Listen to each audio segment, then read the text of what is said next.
नमस्कार दोस्तों, स्वागत है आप सभी का। सीबीसीटी नवंबर 2022 की जो पहली परीक्षा थी 5 नवंबर को, वो आज हो चुकी है।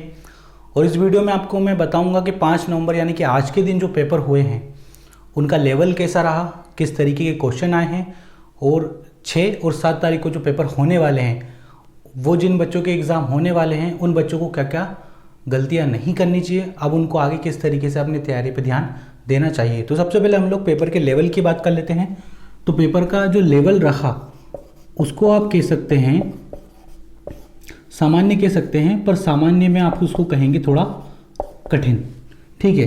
क्योंकि जितने मेरे पास मैसेज आए बच्चों के, उन्होंने एक बात कही कि सर जो पेपर रहा हमारा जितनी भी शिफ्टों का हुआ उसमें वर्ड से क्वेश्चन ज़्यादा आए हैं। यानी कि हम लोग कुल मिला के अगर बात करें तो आप निश्चिंत होकर MS ऑफिस को पूरी अच्छी तरीके से रट सकते हैं।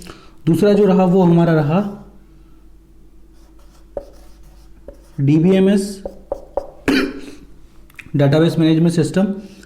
इसके अलावा हमारे नंबर सिस्टम से भी काफ़ी क्वेश्चन हमें देखने को मिले। ये 3 टॉपिक ऐसे हैं, MS office, database management system और नंबर सिस्टम, ठीक है। यहाँ से क्वेश्चनों की जो संख्या थी काफ़ी हद तक ज़्यादा रही।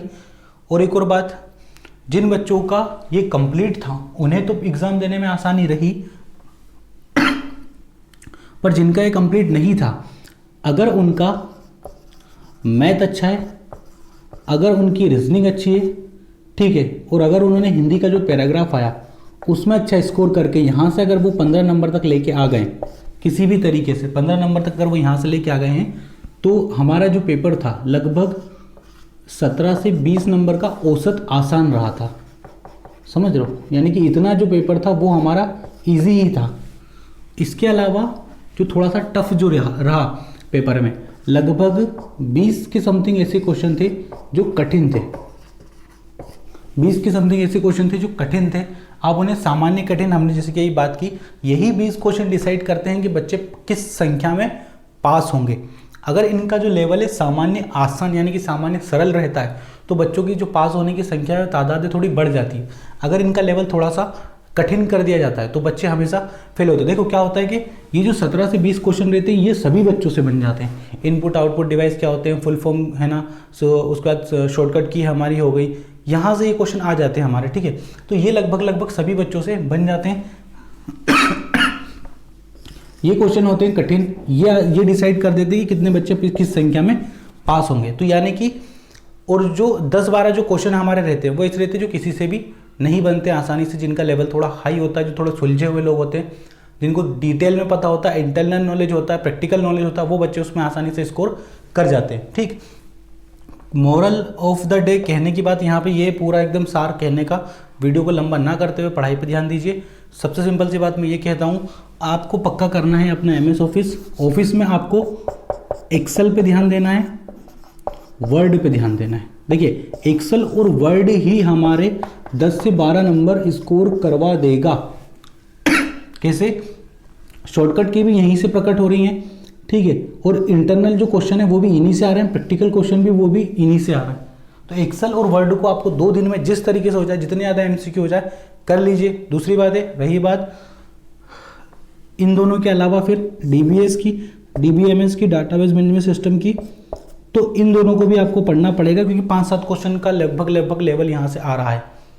तो अगर आपको पास होना है तो सबसे बढ़िया तरीका मैं आपको बताता हूँ कि एक्सेल और वर्ड कंप्लीट कर लीजिए, ठीक है। दूसरी बात है कि जो ये 15-17 जो इजी क्वेश्चन है इनको भी आपको मजबूत करना चाहिए। अगर प्रिंटर से क्वेश्चन आया तो आपको कटना नहीं चाहिए, प्रिंटर इतना डिटेल में पढ़ लो, इनपुट आउटपुट इतने तरीके से अच्छे तरीके से समझ लो कि कटे ना। आपके लैंग्वेज ट्रांसलेटर हो गए, ठीक है, आपके नेटवर्क आपके हो जाए पूरा, है ना, इंटरनेट डिवाइस आपकी पूरी हो जानी चाहिए, ठीक है। ईमेल से संबंधित क्वेश्चन हो गए, है ना, इलेक्ट्रॉनिक। उसके बाद चलो तो पेमेंट से संबंधित जितनी चीज़ें होती है, जैसे भीम पे का आजकल पूछने लगे, है ना, और इंटरनेट डिवाइस आजकल पूछने लगे, ठीक है। तो ऑनलाइन पेमेंट वगैरह से क्वेश्चन आने लगे।